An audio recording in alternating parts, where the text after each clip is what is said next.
Selamat datang di channel YouTube Manja Dawajada 2022 Ngopi, Ngobrol Pintar. Kami hadir dengan video-video menarik dan bermanfaat untuk memperkaya pengetahuan dan wawasan Anda. Jangan lewatkan konten istimewa lainnya yang kami tawarkan. Bergabunglah dengan komunitas cerdas dan bersemangat kami dengan menekan tombol subscribe sekarang. Dapatkan notifikasi video terbaru dan tetap up to date dengan mengaktifkan lonceng. Jika video kami bermanfaat, langkah selanjutnya adalah subscribe, like, komen, dan share kepada teman-teman Anda. Terima kasih telah bergabung dengan kami. Mari bersama-sama tumbuh dan belajar menjadi pribadi yang lebih baik. Sampai jumpa di video-video kami yang akan datang. Selamat menonton. Oke. Hari ini materi yang akan kita bahas tentang struktur dataset, tapi sebelum itu adapun tujuan materi ini satu. Mahasiswa mampu memahami dan menjelaskan tentang definisi struktur dataset 2. Mahasiswa mampu memahami dan menjelaskan algoritma pencarian data, search 3. Mahasiswa mampu memahami dan menjelaskan sequential search 4. Mahasiswa mampu memahami dan menjelaskan kelebihan dan kekurangan sequential search 5. Mahasiswa mampu memahami dan menjelaskan implementasi program sequential search. Oke, mari kita bahas satu persatu materi hari ini. Materi yang akan kita bahas tentang definisi struktur dataset. Dalam dunia teknologi informasi, struktur dataset menjadi kunci utama dalam mencari informasi atau data pada platform atau sistem tertentu. Tujuannya sangat sederhana, yaitu mempermudah proses pencarian dan menghemat waktu yang dibutuhkan untuk mengambil informasi yang diinginkan. Salah satu contoh struktur dataset yang umum digunakan adalah struktur data indeks. Indeks memainkan peran penting dalam mengorganisir dan mengindeks data secara teratur, sehingga memungkinkan pencarian data yang lebih efisien. Dengan adanya indeks, sistem dapat dengan cepat menemukan lokasi data yang relevan dan mengurangi jumlah data yang harus diperiksa secara keseluruhan. Optimisasi struktur dataset dapat dilakukan melalui berbagai teknik.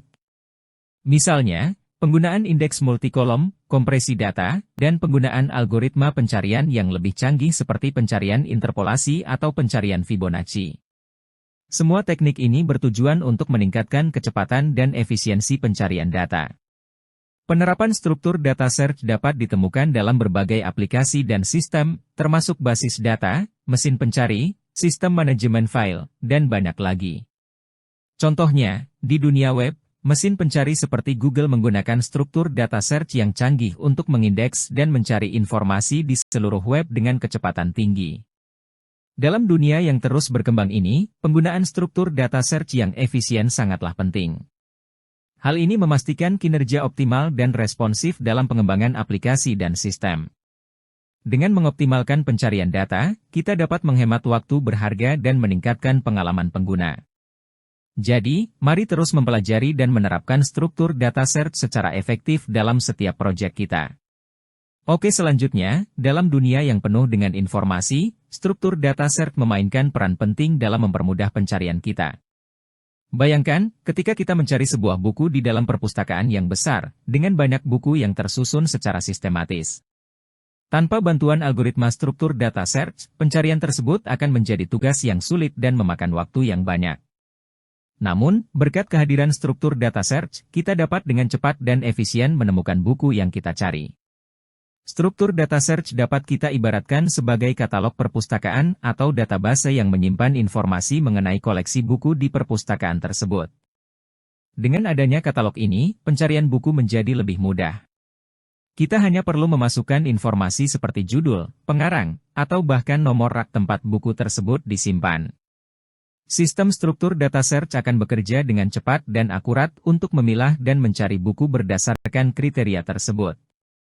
Pada perpustakaan, struktur dataset dapat berupa metode pengindeksan dan pengorganisasian buku berdasarkan kriteria tertentu, seperti abjad, nomor rak, pengarang, atau subjek. Selain itu, ada juga sistem pencarian online yang memungkinkan kita untuk mencari buku tanpa harus secara fisik datang ke perpustakaan. Dengan begitu, pencarian buku menjadi lebih efisien dan praktis. Analogi struktur dataset pada pencarian buku di perpustakaan sangat relevan dengan kebutuhan pengolahan data di berbagai bidang. Dalam berbagai sektor, Penggunaan struktur data search yang tepat dan efektif dapat membantu kita dalam mencari dan mengakses informasi yang dibutuhkan dengan lebih cepat dan efisien. Materi yang akan kita bahas tentang algoritma pencarian data, search. Mari kita pelajari tentang algoritma pencarian data. Algoritma ini merupakan konsep dasar yang sangat penting dalam ilmu komputer, terutama dalam pengolahan data. Ada beberapa jenis algoritma pencarian data yang sering digunakan, seperti sequential search, binary search, dan hashing. Pertama, mari kita bahas sequential search. Sequential search adalah metode pencarian data yang paling sederhana. Pada metode ini, kita memeriksa setiap elemen data secara berurutan sampai elemen yang dicari ditemukan. Sequential search berguna saat data belum diurutkan atau ketika jumlah datanya relatif kecil. Namun, kompleksitas waktu sequential search adalah O(n) yang bisa membuat pencarian menjadi lebih lambat saat data yang diolah sangat besar. Selanjutnya, kita akan membahas binary search. Binary search merupakan algoritma pencarian data yang lebih efisien. Metode ini hanya berlaku untuk data yang sudah diurutkan. Dalam binary search, data dibagi menjadi dua bagian, dan pencarian dilakukan secara rekursif pada elemen yang berada di tengah. Proses ini berlanjut sampai data yang dicari ditemukan. Binary search memiliki kompleksitas waktu O log n, sehingga pencarian data menjadi lebih cepat dibandingkan sequential search. Jadi, dengan memahami konsep algoritma pencarian data ini, kita dapat memilih metode yang sesuai tergantung pada jenis data yang hendak dicari. Semoga penjelasan ini bermanfaat untukmu. Oke, selanjutnya hashing adalah algoritma pencarian data yang bekerja dengan cara memetakan key ke dalam tabel hash yang sudah dibuat sebelumnya. Dalam metode ini, tiap elemen memiliki nilai kunci yang terkait dengan indeks tertentu di dalam tabel hash. Jika dua elemen memiliki nilai kunci yang sama, hash function akan memprosesnya dengan metode collision resolution yang berbeda-beda tergantung dari implementasi yang digunakan. Algoritma pencarian hash memiliki kompleksitas waktu O(1) yang menjadikannya sangat cepat dibandingkan sequential search dan binary search. Namun, meski hashing memiliki kecepatan yang sangat tinggi, namun penggunaannya hanya cocok untuk data yang bersifat sederhana. Sebab, bila elemen data yang harus dihash sangat banyak maka kemungkinan terjadinya collision lebih besar, dan akhirnya dapat menurunkan kinerja pencarian. Dalam praktiknya, pemilihan algoritma pencarian harus disesuaikan dengan data atau masalah yang hendak diselesaikan. Dalam contoh penggunaan sequential search akan menjadi proses yang tepat ketika membutuhkan pencarian data yang tidak begitu kompleks dan jumlah data terbatas. Sedangkan, jika membutuhkan pencarian data yang lebih cepat dan data yang diolah cukup besar, maka binary search akan menjadi pilihan yang tepat. Kemudian, jika harus menangani data kompleks seperti aplikasi pada database, hashing menjadi pilihan yang tepat. Oke, selanjutnya. Materi yang akan kita bahas tentang sequential search. Sequential search, atau yang juga dikenal sebagai linear search, merupakan salah satu algoritma pencarian data yang sederhana dan mudah dipahami. Algoritma ini berguna ketika kita ingin mencari suatu data tertentu dalam data yang tidak terurut. Cara kerja sequential search adalah dengan memeriksa setiap elemen data secara berurutan, dan membandingkannya dengan data yang sedang kita cari. Proses pencarian dimulai dari elemen pertama dalam data. Algoritma ini akan memeriksa apakah elemen tersebut sama dengan data yang ingin kita temukan. Jika iya, maka pencarian dianggap berhasil. Namun, jika elemen pada posisi tersebut tidak sama dengan data yang dicari, algoritma akan bergerak ke elemen berikutnya dan memeriksa lagi kesamaannya. Proses ini akan terus berulang hingga data yang dicari ditemukan atau seluruh elemen telah diperiksa dan pencarian dinyatakan tidak berhasil. Walaupun sederhana, sequential search membutuhkan waktu yang lebih lama dibandingkan dengan algoritma pencarian data lainnya. Kompleksitas waktu algoritma ini adalah O(n), di mana n merupakan jumlah elemen dalam data. Artinya, semakin banyak elemen dalam data, semakin lama waktu yang dibutuhkan untuk menemukan data yang dicari. Kelebihan dari algoritma sequential search adalah kemudahan dalam pemahaman dan implementasinya. Algoritma ini cocok digunakan ketika kita mencari data yang relatif kecil, atau saat data belum diurutkan. Oke, selanjutnya, sementara kelemahan dari sequential search adalah kompleksitas waktu yang lebih lama jika dibandingkan dengan algoritma pencarian data lainnya. Oleh karena itu, disarankan untuk menggunakan algoritma ini ketika bersifat sederhana, dan jumlah datanya tidak terlalu banyak. Dalam pengembangan program, algoritma sequential search dapat digunakan pada aplikasi sederhana seperti aplikasi pencarian kata dalam dokumen atau pencarian elemen dalam array. Namun, ketika hendak mencari data dalam jumlah besar dan kompleksitas data yang tinggi, disarankan untuk menggunakan algoritma pencarian data lainnya agar memperoleh performa yang lebih baik. Salah satu contoh sederhana pertama sequential search yang umum digunakan adalah mencari buku di rak buku di sebuah perpustakaan. Jika seseorang ingin mencari buku tertentu, ia perlu mencari buku tersebut satu persatu dari awal rak buku hingga menemukannya. Hal ini mirip dengan algoritma sequential search di mana data akan diperiksa satu persatu dari awal array hingga data yang dicari ditemukan atau sampai akhir array. Contoh sederhana kedua sequential search dapat juga diterapkan pada mencari barang yang hilang di suatu tempat.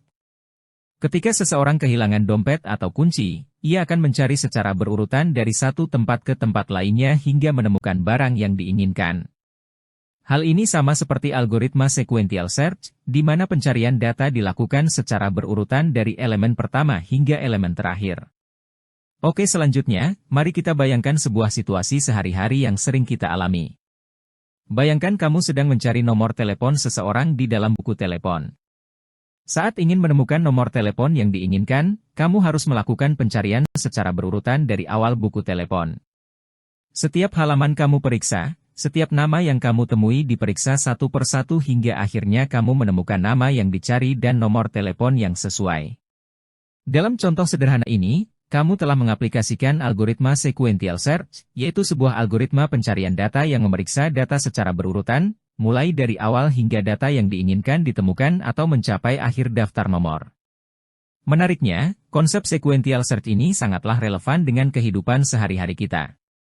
Dengan menerapkan algoritma ini, kita dapat dengan mudah menemukan data yang kita cari, seperti mencari nomor telepon teman atau kenalan kita di buku telepon. Dengan menggunakan contoh sederhana sequential search, konsep algoritma pencarian data menjadi lebih menarik dan menyenangkan untuk dipelajari, khususnya bagi pemula dalam dunia pemrograman. Hal ini dapat meningkatkan motivasi dan minat belajar pemrograman bagi pemula, karena mereka dapat melihat langsung bagaimana konsep tersebut dapat diaplikasikan dalam kehidupan sehari-hari kita. Oke, selanjutnya materi yang akan kita bahas tentang kelebihan dan kekurangan sequential search. Mari kita bahas beberapa kelebihan dari metode pencarian sequential search. Pertama-tama, kelebihan pertama adalah kesederhanaannya. Sequential search adalah metode pencarian yang sangat sederhana dan mudah dipahami. Anda tidak perlu memahami algoritma yang kompleks, sehingga metode ini dapat dengan mudah diimplementasikan dan dipelajari oleh pemula. Kelebihan berikutnya adalah kesesuaian sequential search untuk himpunan data kecil. Metode ini sangat efektif ketika digunakan pada himpunan data yang relatif kecil. Jika Anda memiliki jumlah elemen yang terbatas, sequential search dapat memberikan hasil yang cukup cepat. Kelebihan lainnya adalah bahwa sequential search tidak memerlukan data terurut. Anda tidak perlu mengurutkan himpunan data sebelum melakukan pencarian. Metode ini dapat bekerja dengan baik pada himpunan data yang tidak terurut, yang merupakan kelebihan utama dari sequential search. Terakhir, sequential search juga dapat diterapkan dengan mudah pada data yang terus berubah. Jika terjadi perubahan dalam himpunan data, Anda dapat langsung melakukan pencarian tanpa perlu mengurutkan ulang data tersebut.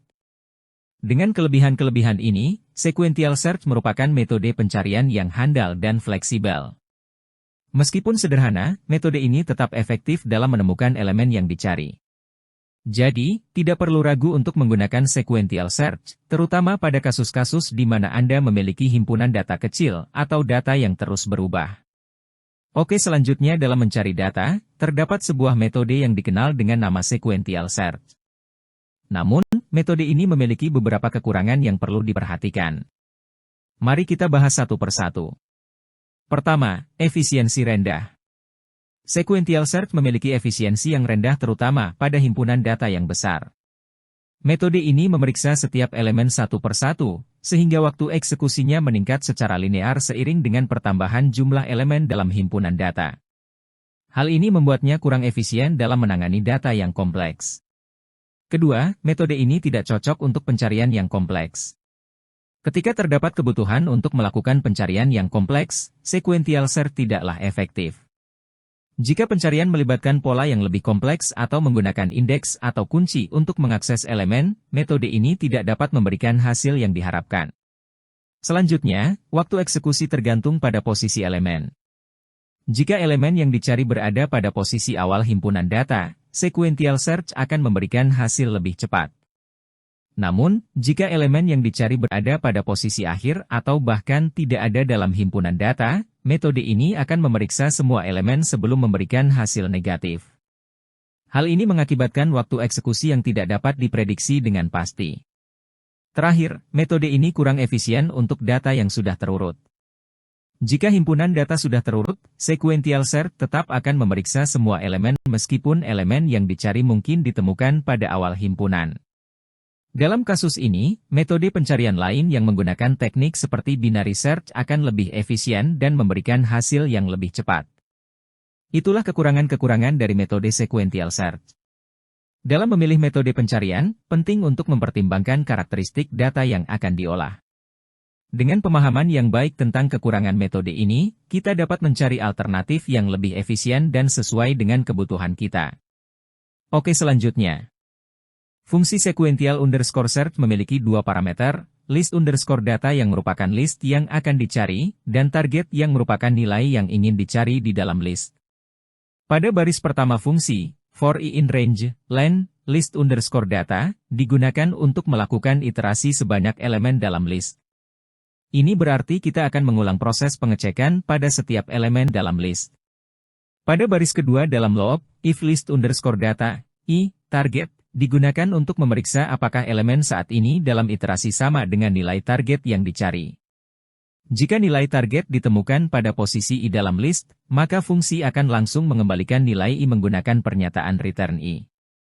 Ini berarti kita telah menemukan indeks di mana target ditemukan dalam list.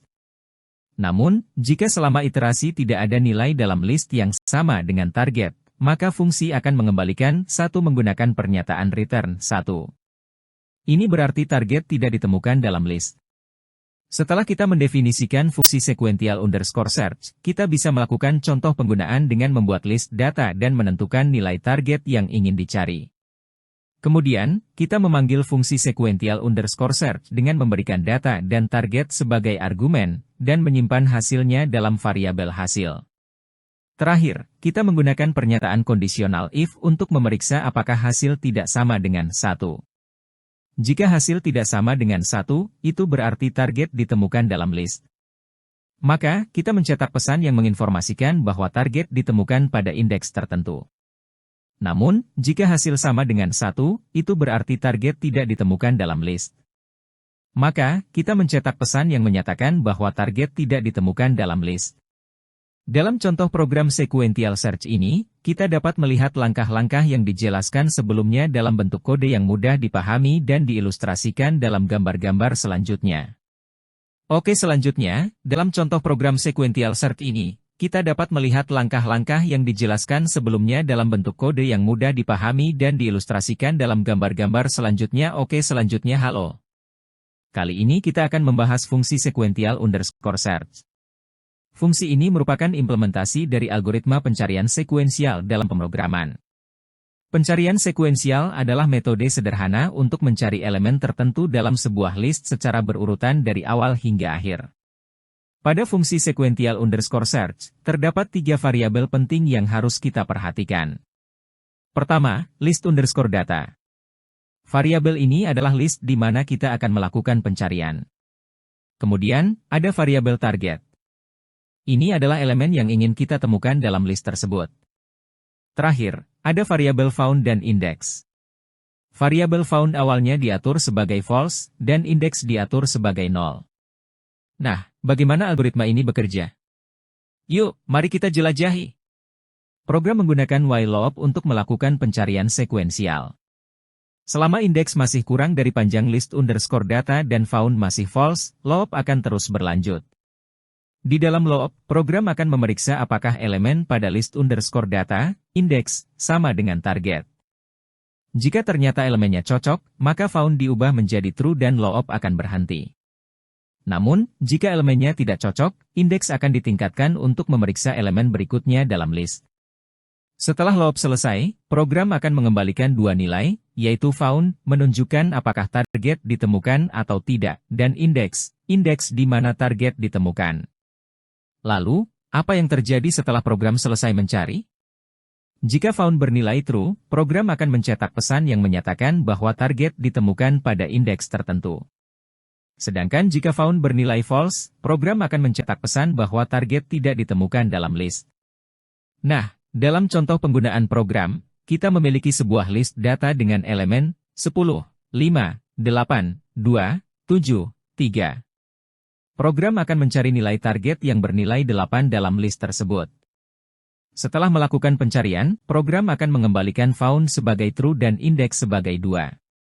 Oleh karena itu, program akan mencetak pesan yang menyatakan bahwa target ditemukan pada indeks 2.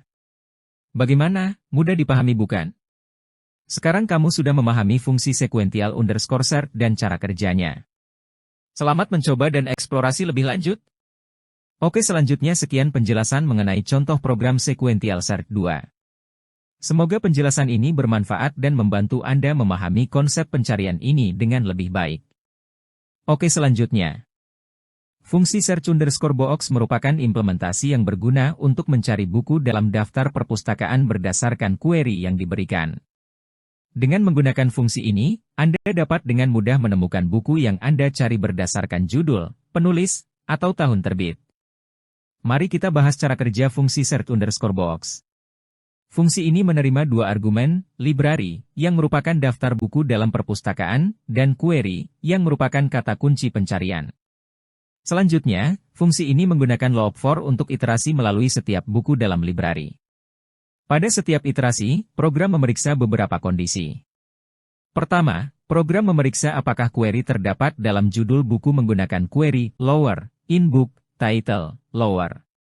Ini memastikan bahwa pencarian tidak bersifat case sensitive, sehingga jika Anda mencari Harry Potter, pencarian juga akan mencocokkan Harry Potter atau Harry Potter. Selain itu, fungsi ini juga memeriksa apakah query terdapat dalam penulis buku menggunakan query lower, in book, author, lower. Hal ini memungkinkan pencarian berdasarkan penulis buku. Terakhir, fungsi ini memeriksa apakah query sama dengan tahun terbit buku menggunakan query STR, book, year. Jika salah satu kondisi terpenuhi, buku tersebut dianggap cocok dengan query dan ditambahkan ke dalam daftar result. Setelah selesai melakukan pencarian, fungsi search_box mengembalikan daftar result yang berisi buku-buku yang cocok dengan query. Jika tidak ada buku yang cocok, fungsi mengembalikan daftar kosong.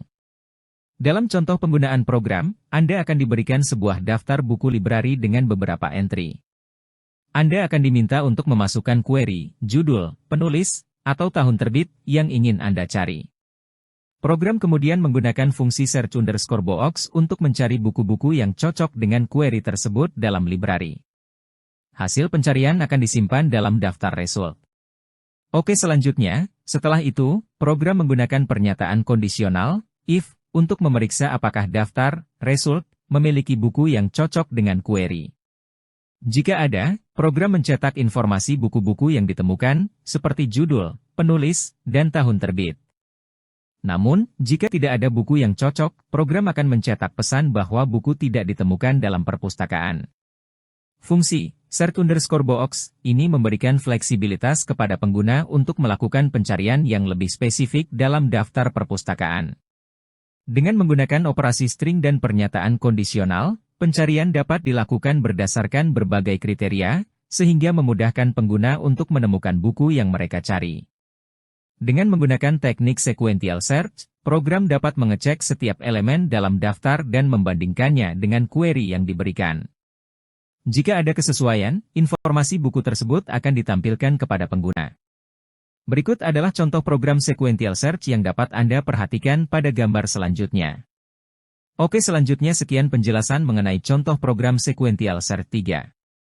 Semoga penjelasan ini bermanfaat dan membantu Anda memahami konsep pencarian ini dengan lebih baik. Oke, selanjutnya, pencarian biner adalah salah satu algoritma pencarian yang sangat efisien dalam mencari elemen dalam daftar yang telah diurutkan. Algoritma ini bekerja dengan cara yang cerdas dan efektif. Pertama, daftar dibagi menjadi dua bagian yang sama besar, dan kemudian elemen tengahnya dibandingkan dengan target yang ingin dicari. Jika elemen tengah sama dengan target, maka pencarian selesai dengan cepat dan berhasil. Namun, jika elemen tengah lebih kecil dari target yang dicari, maka kita tahu bahwa target tersebut harus berada di setengah kanan daftar. Oleh karena itu, pencarian dilanjutkan di setengah kanan daftar dengan menggunakan metode yang sama seperti sebelumnya. Di sisi lain, jika elemen tengah lebih besar dari target, maka kita tahu bahwa target harus berada di setengah kiri daftar. Oleh karena itu, pencarian dilanjutkan di setengah kiri daftar dengan cara yang sama seperti sebelumnya. Proses ini terus berlanjut dengan cepat dan efisien sampai kita menemukan elemen yang kita cari, atau sampai daftar terbagi habis menjadi bagian-bagian yang sangat kecil. Untuk mengimplementasikan algoritma pencarian biner ini dalam bahasa Python, kita dapat menggunakan fungsi binary underscore search, R, target. Fungsi ini membutuhkan dua argumen, yaitu R yang merupakan daftar yang telah diurutkan, dan target yang merupakan elemen yang ingin dicari. Pada awalnya, fungsi akan menginisialisasi variabel low dengan nilai 0, yang menunjukkan indeks pertama dalam daftar, dan high dengan indeks terakhir dalam daftar. Selanjutnya, dilakukan pengulangan while selama low lebih kecil atau sama dengan high. Pada setiap iterasi, fungsi akan menghitung indeks tengah, mid, dengan menggunakan pembagian bulat dari penjumlahan low dan high dibagi 2. Setelah itu, fungsi akan melakukan pengecekan apakah elemen tengah, R, mid, sama dengan target. Jika sama, maka fungsi akan mengembalikan indeks mid yang menandakan bahwa elemen yang dicari telah ditemukan. Dengan menggunakan algoritma pencarian biner ini dan fungsi binary underscore search yang diimplementasikan dalam bahasa Python, kita dapat dengan mudah dan efisien menemukan elemen dalam daftar yang telah diurutkan. Semoga penjelasan ini membantu dan menjadikan Anda lebih memahami tentang pencarian biner. Oke, selanjutnya. Jika elemen tengah kurang dari target, maka low diubah menjadi mid 1, sehingga pencarian dilanjutkan di setengah kanan daftar. Jika elemen tengah lebih besar dari target, maka high diubah menjadi mid 1, sehingga pencarian dilanjutkan di setengah kiri daftar. Jika setelah pengulangan selesai, tidak ada elemen yang sama dengan target, maka fungsi mengembalikan nilai 1, yang menandakan bahwa elemen tidak ditemukan dalam daftar. Pada contoh penggunaan program, sebuah daftar data yang telah diurutkan secara menaik diberikan sebagai contoh. Pengguna diminta untuk memasukkan angka yang ingin dicari melalui input. Kemudian, fungsi binary underscore search dipanggil dengan argumen data dan target untuk mencari angka tersebut dalam daftar.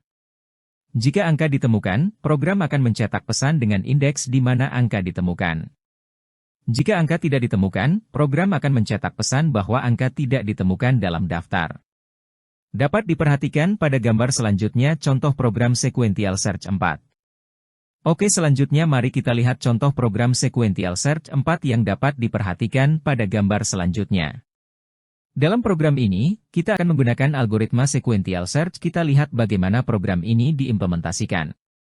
Pastikan untuk melihat gambar untuk lebih memahami langkah-langkahnya. Ayo mulai. Oke, selanjutnya, fungsi search underscore data, data underscore list, target, adalah sebuah contoh implementasi pencarian data dalam sebuah daftar yang tidak berurutan menggunakan algoritma linear search. Algoritma ini bekerja dengan cara melakukan pencarian data secara berurutan dari awal hingga akhir daftar, dan mengembalikan indeks pertama tempat data ditemukan. Fungsi search underscore data memiliki dua parameter, data underscore list dan target.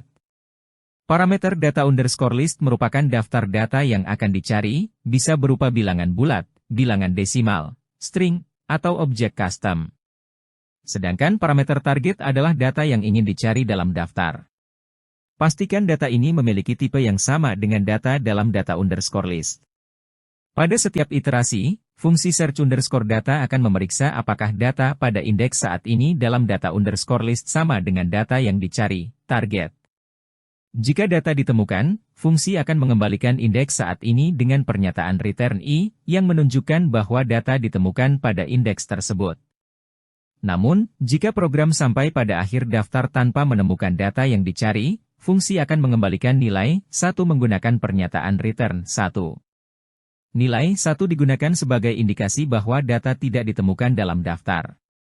Dengan menggunakan algoritma linear search dalam fungsi search_data, Anda dapat mencari data dalam daftar yang tidak berurutan dengan mudah dan efisien.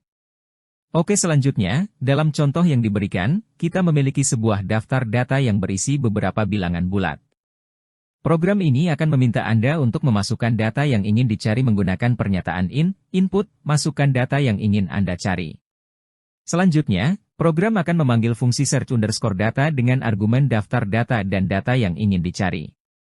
Hasil dari pemanggilan fungsi search_data akan disimpan dalam variabel result. Jika nilai result tidak sama dengan 1, artinya data ditemukan dalam daftar.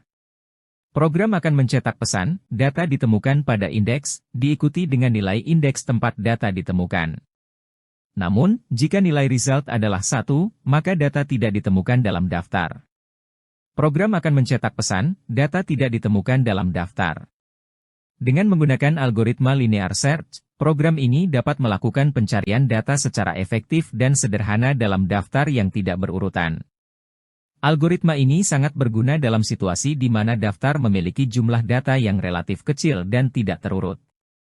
Gambar berikut ini adalah contoh program sequential search 5. Oke, selanjutnya mari kita lihat contoh program sequential search 5 yang dapat diperhatikan pada gambar selanjutnya. Dalam program ini, kita akan menggunakan algoritma sequential search. Kita lihat bagaimana program ini diimplementasikan. Pastikan untuk melihat gambar untuk lebih memahami langkah-langkahnya. Ayo mulai. Terima kasih, materi hari ini telah selesai. Kita akan lanjutkan materi di pertemuan akan datang.